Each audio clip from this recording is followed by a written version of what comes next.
adalah faktor-faktor yang menyita waktu. Yang pertama adalah sifat menunda. Nah, ketika Anda suka menunda, itu akan membuat diri Anda menunda. Tidak hanya menunda waktu, tidak hanya menunda pekerjaan, tidak hanya menunda tugas, kalian juga menunda kesuksesan teman-teman semua. Perencanaan yang kurang baik.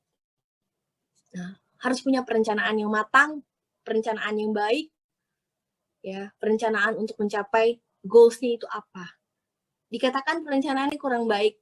Saya punya cita-cita untuk menjadi presenter yang terkenal, misalkan.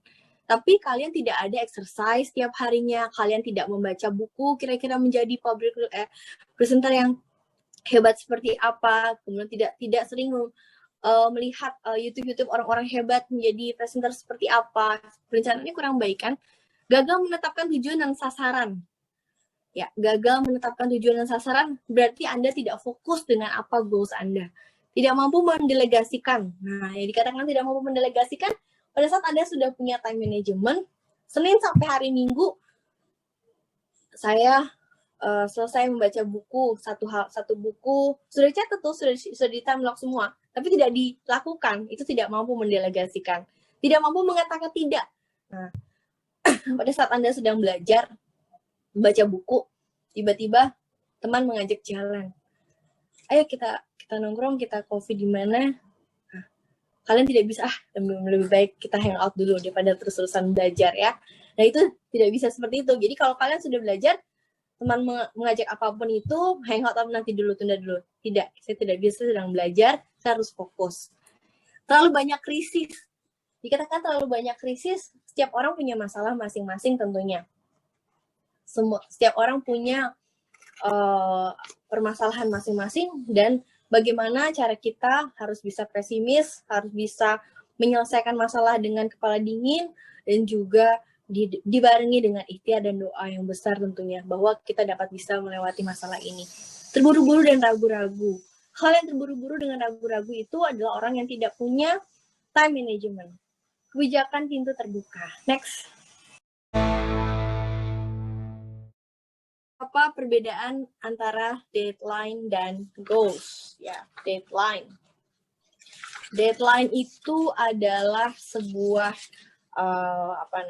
preparation dari schedule kita, ya, dimana untuk kalau goals itu adalah finalnya kita, dreams kita, ya. Misalkan dalam 1 minggu, misalkan gini, saya punya deadline dalam 5 tahun saya sudah harus menyelesaikan doktor saya.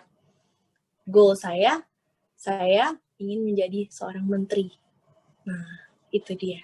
Seperti itu. Jadi kalau goals itu bisa lebih dikaitkan dengan sebuah profesi atau sebuah hal yang kita miliki tapi besar.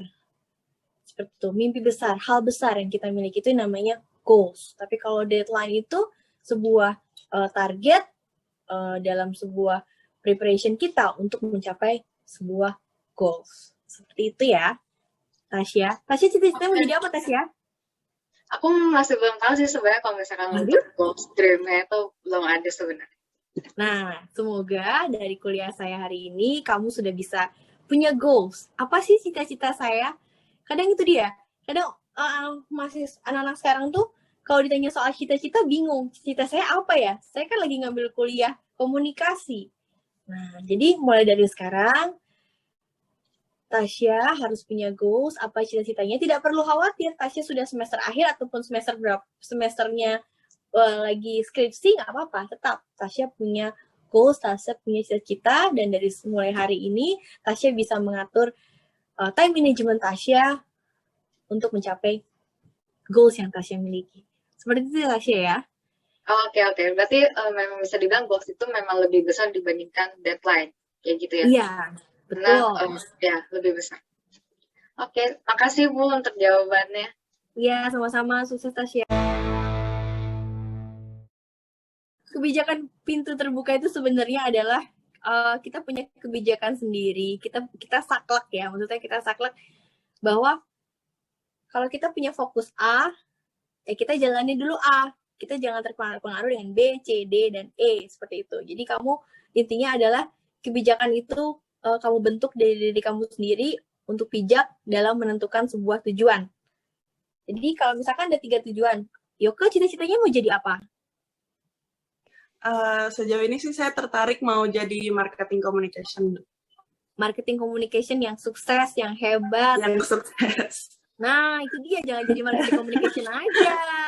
Iya, Bu. Kalau kamu mau jadi marketing, jadi punyalah mimpi yang besar. Ya, mimpi yang besar yang pertama apa niatnya? Untuk orang tua, untuk keluarga, baru untuk diri sendiri. Seperti itu. Karena memang pada saat saya mau mengambil studi doktor S3, saya S1, S2, S3 saya memang punya cita-cita. Yang pertama adalah memang kenapa saya ingin sekolah hingga doktor dan selesai di usia 30 tahun. Saya selesai doktor saya. Karena yang pertama adalah saya ingin punya tabungan di akhirat, yaitu ilmu yang bermanfaat. Jadi tanamkan diri sendiri dulu untuk nanti di akhirat, baru di dunia. Yang kedua adalah untuk keluarga saya, untuk ibu, adik-adik saya, ayah saya yang sudah nggak ada. Dan yang ketiga adalah untuk kesuksesan saya dan mencapai mimpi saya. Seperti itu, Yoke. Ya. Terima kasih, Bu Ayu.